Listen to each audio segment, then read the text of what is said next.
গেলে এখানে আর কোনো দুঃখ নেই, আওয়ামী লীগ নিষিদ্ধ তোমরা করো, আমরা কোনো দায় নেব না। আওয়ামী লীগের সকল কার্যক্রম নিষিদ্ধ হয়ে গেল, কেমন হলো এই বিষয়টি? সেটি তো একটু আপনার কাছ থেকে শুনতেই চাইবো। হয়তো পরবর্তীতে ইম্প্যাক্ট কি বা ফলাফল কেমন হবে এগুলো নিয়ে পরবর্তীতে কথা বলবো, কিন্তু আপনার সাথে সার্বিক একটু মূল্যায়ন আগে জানি যে কেমন হলো বিষয়টি। এটা যেটা হলো, আমি ব্যক্তিগতভাবে এটা আমি পছন্দ করি নাই। আমি পছন্দ করিনি এই কারণে যে আমি মনে করি আওয়ামী লীগের যে কৃতকর্ম তার শাস্তি হতেই পারে এবং তার শাস্তি হওয়া উচিত আমি মনে করি, কিন্তু যে প্রক্রিয়ায় কাজটা করা হলো এখানে আমার কাছে মনে হলো এটা একটা পাতানো খেলা ছিল। পাতানো খেলা মানে সরকার সিদ্ধান্ত নিয়েছিল তারা এই কাজটা করবে, এবং এই এনসিপি তো এখানে দলীয় ভাবে ছিল কিনা আমি জানি না, আমি হাসনাত আব্দুল্লাহর কার্য মানে প্রভাবটি দেখেছি। তারা নাহিদ ইসলামও দাবি জানিয়েছেন, এই বিষয়ে বলেছেন, মানে সেই হিসেবে তো ছিল। ঠিক আছে, উনি একদিন ছিলেন, আজকে তো কোনো অবস্থান দেখিনি আমি, এবং সবকিছু দেখলাম যে হাসনাত আব্দুল্লাহ করছে, এবং আমার কাছে অবস্থান আমি জানি না। আমি বিএনপির কাছ থেকে এখন পর্যন্ত কোন রকম যে এটাকে তারা সমর্থন করেছে অথবা তারাও দাবি করেছে এরকমটা আমি শুনিনি। তবে আমি যতটুকু বিএনপি রাজনীতিটা বুঝি, বিএনপি এটা নিয়ে কোনো দ্বিমত করবে না। বিএনপি আসলে এটাই চাচ্ছিল, বিএনপি পলিটিক্স তো বিএনপি এটাই চাচ্ছিল যে তোমরা করো, আমরা কোনো দায় নেব না। এই ছিল বিএনপির প্ল্যানটা আর কি। কারণ এই যে কাজটা করে বিএনপি তো সামনে নির্বাচন নিয়ে চিন্তা করতেছে, বিএনপির হিসাব নিকাশ অনুযায়ী এটা করলে পরে বিএনপির লাভ হবে, এবং বিএনপি সেই রাজনীতি করছে।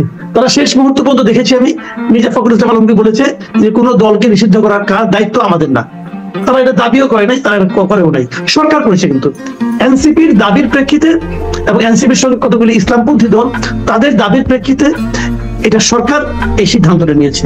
এবং আমি মনে করি এই সরকার, অন্তর্বর্তীকালীন সরকার, পরবর্তী সময় তো অন্তর্বর্তীকালীন সরকারের অনেক সিদ্ধান্ত নিয়ে মূল্যায়ন হবে, কিন্তু কারণ সবসময় মনে রাখতে হবে আজকের দিনটাই কিন্তু শেষ দিন না। কিন্তু আনফরচুনেটলি যারা ক্ষমতায় থাকে তারা মনে করে আজকের দিনটাই শেষ দিন, এরপরে আরো অনেক দিন আসে। তারা তাদের আনডেমোক্রেটিক যে কটা কাজ এই সরকার করেছে বলে বলা হবে পরবর্তীতে, তার মধ্যে শীর্ষস্থানে থাকবে এই কাজটা। এটা যদি তারা নির্বাহী আদেশের মাধ্যমে না করে একটা সিস্টেমেটিক ওয়েতে করতো, আমার কোনো আপত্তি ছিল না। তারা এই কাজটা করার জন্য হাসিনা সরকারের না, ঠিক আওয়ামী লীগ সরকারের একদম শুরুর দিকে একটা কালো আইনকে তারা তাদের পুঁজি করতে হয়েছে। আমরা একটা আইনকে কালো আইন বলি কেন? এই কারণেই বলি যে এই আইনটা দ্বারা এমন এমন কাজ করা হয় যা নাকি স্বাভাবিক সময়ে স্বাভাবিক নিয়মে করা সম্ভব ছিল না। সেরকম একটা আইন প্রয়োগ করে তাদেরকে এই কাজটা করতে হয়েছে। এটা কোনো ভালো উদাহরণ হবে বলে আমার কাছে মনে হয় না। ইসলামপন্থীদের একটা আন্দোলন কিনা এটি, যেখানে আমরা বিএনপিদের দেখছি না, উনি এটি নিজে থেকে তুলে এটা একটা ব্যাখ্যা দিয়েছেন। আপনার কাছ থেকে এটাও একটু শুনতে চাইবো, কারণ আমরা এর মধ্যে মুফতি জসিমউদ্দিন রহমানীকেও দেখেছি, যিনি আনসারুল্লাহ বাংলা টিমের প্রধান, যিনি শীর্ষ জঙ্গি নেতা হিসেবে তার বিচার প্রক্রিয়া আছে, জামিনে আছেন মাসুদ কামাল। একটা জিনিস হলো কি, আমি বলি আপনাকে, যে কথাটা নাকি আলোচনায় উঠে আসছে এর মধ্যে, সেটা হলো যে আওয়ামী লীগের সারা দেশে অনেক নেতাকর্মী আছে, এটা উনিও বললেন। তারা তাহলে কি করবে এখন? তাদেরকে তারা বিএনপি করতে পারে, তারা জামাত করতে পারে, তারা এনসিপিও করতে পারে, তারা কিছুই না করতে পারে, সেটা কিন্তু তাদের চয়েস। কিন্তু আমার কথা হলো কি, আমি তাদের হাতে কি বিকল্প তুলে দিলাম? আমি বারবার আমরা সবাই যে জিনিসটা বারবার বলা হচ্ছে যে এটা একটু দলগত অপরাধ, আমি কিন্তু ওভাবে দেখি না। আমার সঙ্গে আসলে চিন্তার পার্থক্যটা এই জায়গাটাতে। দেখেন, আওয়ামী লীগের প্রতি আমার বিশেষ কোনোই মায়া নাই, আওয়ামী লীগের নেতৃবৃন্দের প্রতি আমার কোনো মায়া নাই। আওয়ামী লীগ আমলে ব্যক্তিগত ভাবে আমি অনেক ক্ষতিগ্রস্ত হয়েছি, এটা নিয়ে আমার কোনো বক্তব্য নাই। আমার কথাটা হলো কি, দেখেন আওয়ামী লীগ তো একটা অনেক পুরনো দল, এই দলের লিডারশিপের কারণে কিন্তু একটা দল কিন্তু লিডারশিপের কারণে কিন্তু চেঞ্জ হয়। ৭১ সালে জামাতে যে লিডারশিপ ছিল, সেই লিডারশিপ সিদ্ধান্ত নিয়েছিল তারা কি কি আকাম প্রোগ্রাম করবে। এরপরে জামাতের লিডারশিপে চেঞ্জ আসছে, এখন জামাত আবার আরেক রকম কাজ করছে। জামাতের যে আপনার গঠনতন্ত্র খুব একটা চেঞ্জ হয়ে গেছে তা কিন্তু না। এবং একই রকম ভাবে আওয়ামী লীগ তো ৯৬ সালে ক্ষমতা ছিল, ৯৬ সালে তো আমরা আওয়ামী লীগের এই ভয়ঙ্কর দানবীয় রূপ দেখি নাই। আওয়ামী লীগ তো বাংলাদেশে একমাত্র পলিটিক্যাল পার্টি যারা নাকি সুস্থ স্বাভাবিক প্রক্রিয়ায় ২০০১ সালে ক্ষমতা হস্তান্তর করছিল। ৯০ আওয়ামী লীগ, ২০১৪ আওয়ামী লীগ এক না, ২০২৪ আওয়ামী লীগও একটা। কেন না? এক না হলো নেতৃত্বের কারণে এক না। আপনি দেখেন তো ওদের গঠনতন্ত্র কি খুব চেঞ্জ হয়েছে? ২০২৪ এবং ১৯৯৬ এই দুই সময় গঠনতন্ত্র দেখেন তো খুব কি চেঞ্জ হয়েছে? চেঞ্জ হয় না। কিন্তু নেতৃত্বে চেঞ্জ আসছে আওয়ামী লীগের হাতে।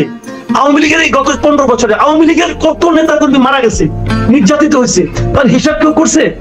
করে নাই। কিন্তু প্রচুর এই যে নির্যাতিত আওয়ামী লীগ মাঠ পর্যায়ে হোক অথবা তৃণমূল পর্যায়ে হোক, তার জন্য আপনি কি রাখলেন? তাকে আপনি বলে দিলেন যে তোমার দলটাই, তোমার যে গঠনতন্ত্রের উপর ভিত্তি করে তুমি দল করছো, এইটাই বিষয়, এটাই খারাপ। কথাটা কি সত্য? শেখ হাসিনার কারণে আপনি আওয়ামী লীগকে নিষিদ্ধ করতে পারেন না। আপনি প্রত্যেকটা লোক, যত লোক আওয়ামী লীগের সঙ্গে থেকে আওয়ামী লীগের নাম ব্যবহার করে, সরকারের নাম ব্যবহার করে অপরাধ করেছে, অন্যায় করেছে, প্রত্যেকটা লোককে আপনি বিচারের আওতায় আনেন, আমার কোনো আপত্তি নাই। সেক্ষেত্রে এই 300 এমপি, 350 এমপি, 3 দফায় ধরুন 900 এমপি ধরলাম আমি, আওয়ামী লীগের সেন্ট্রাল কমিটির সমস্ত নেতা, আওয়ামী লীগের জেলা কমিটির সমস্ত নেতা, আওয়ামী লীগের উপজেলা কমিটির সমস্ত নেতা, আপনি সবগুলি আনেন। সবগুলি আনলে 10,000 হবে না, ধরলাম 1 লাখ হলো, 1 লাখ হোক, 1 লাখ লোক খারাপ। আপনি 1 লাখ খারাপ লোকের জন্য 1 কোটি লোকের একটা সংগঠনকে শেষ করে দিবেন? এইটা হলো, এটা যে করছেন। আমি আর কথা বলি আপনাকে, ফ্যাসিবাদ, স্বৈরাচার, পার্থক্যটা কি? পার্থক্যটা কি? এটা তো না বোঝার কোনো বিষয় না। স্বৈরাচার একজন ব্যক্তি যা ইচ্ছা তা করে, ফ্যাসিবাদ কি করে? বিভিন্ন রকম কালা কানুন, আইন, কালো আইন দিয়ে তারা তাদের কাজটা করে নেয়। এই যে কালো আইনের মাধ্যমে নিষিদ্ধ করা, এটা ধরে ফ্যাসিবাদী আচরণ। আমরা বৈষম্য করছি করে নাই বলেন, তাদের জন্য পানি আসে, ওয়াসা পানি দেয়, তাদেরকে ঠান্ডা রাখার জন্য সিটি কর্পোরেশন পানি ছিটায় ঠান্ডা করার জন্য, আর শিক্ষকদেরকে বিতাড়িত করার জন্য গরম পানি ছিটায়, জল কামান ইউজ করে। তো এর বৈষম্য, এগুলো বৈষম্য না। যখন হাসনাত আব্দুল্লাহ বললো আমরা 1 ঘন্টার আলটিমেটাম দিলাম, তখনই যেন বোঝা হয়ে গেছে এই যে পাতানো নির্বাচনে, মানে পাতানো আন্দোলনের শেষ পর্যায়ে আমরা চলে আসছি। কিন্তু আমি জীবনে কখনো শুনি নাই যে কেউ কখনো 1 ঘন্টা আলটিমেটাম দেয়। 1 ঘন্টা আলটিমেটাম তখনই দেয় যখন তারা জানে যে আসলে 1 ঘন্টার মধ্যে কিছু একটা হবে। বোঝাই যাচ্ছে, এতে কোনো সমস্যা নাই। কিন্তু আমি সমস্যা বলছি না, এটা তারা করছে, করতে পারে, ক্ষমতা আছে, হয়ে গেছে, যুক্তি আছে, সবই আছে, তারা যুক্তি আছে, কুযুক্তি আছে, সব আছে, আমার কোনো আপত্তি নাই। আমার কথাটা হলো আপনারা যে কাজটাই করেন সেই কাজটা একটা, আমার দুঃখ রেখে লেখে নেই, আর কোনো দুঃখ নেই। আওয়ামী লীগ নিষিদ্ধ হয়ে গেছে, এতে আমার কিছু আসে যায় না, আমি তো আওয়ামী লীগ করি না রে ভাই, আমার কোনো বিপদ নাই। কারণ ওই আমি কি করবো এই কথা আমি জিজ্ঞেস করবো না, যে করে সে বুঝবে। সেখানে একজন হাসিনাকে সরাতে পারে নাই, এটা তারও সমস্যা আছে। সে মায়ের খাইছে, তাও হাসিনার বিরুদ্ধে যে মানে বুক ফুলে দাঁড়াতে পারে নাই, কেন পারে নাই, তারও সমস্যা আছে, তারও কিছু ভোগ করতে করুক, আমার কোনো সমস্যা নাই। কিন্তু আমার কথা হলো যে এই সরকারের গায়ে যে একটা কালিমা লেপন হয়ে গেল, এই সরকার এই কাজটা কেন করলো? কারণ আলটিমেটলি পরে আলোচনা হবে। এবং বিএনপি দেখেন কি করলো, এখানে বিএনপি একটা সুন্দর পদ্ধতি অবলম্বন করলো। সে এই আওয়ামী লীগ নিষিদ্ধ করার কারণে ভোটের রাজনীতিতে সামনে সবচেয়ে লাভবান হবে বিএনপি, কিন্তু বিএনপি কিন্তু গায়ে কাইটা লাগাইলো না। কিন্তু আমার কিন্তু বিএনপি নিয়ে টেনশন নেই, আমার টেনশন হলো এই অন্তর্বর্তীকালীন সরকার নিয়ে। কারণ এই সরকারটা তো নির্দলীয় সরকার, তাদের ভূমিকাটা এমন কেন করলো? আমি এই জায়গাটা আমাকে লাভ আর কিছু না। আপনারা নির্বাহী আদেশ আলোচনা করছেন, আদেশ আইন আছে, কালো আইন তো বাতিল হয় নাই, আইন আপনি প্রয়োগ করতেই পারেন, কোনো সমস্যা নাই, করেন আপনারা। কিন্তু এটা নিয়ে কিন্তু সামনের দিনগুলি দেখেন আপনি, দেশে আলোচনা হবে, বিদেশে আলোচনা হবে। জাতিসংঘে রিপোর্ট দিয়ে গেছে, ওখানে কি তারা বলে না এইগুলির ব্যাপারে, যে কোনো পলিটিক্যাল পার্টির ব্যাপারে তারা যেটা অপিনিয়ন দিয়ে গেছে, ওদের অপিনিয়ন মানতে হবে, কোনো আইন নাই। কিন্তু আমি ওগুলো বলছি না, আমি সব ব্যাপারে আমি মানে ফ্লেক্সিবল হতে চাই। কিন্তু আমার কোশ্চেন হলো সরকার কেন এই ফাঁদে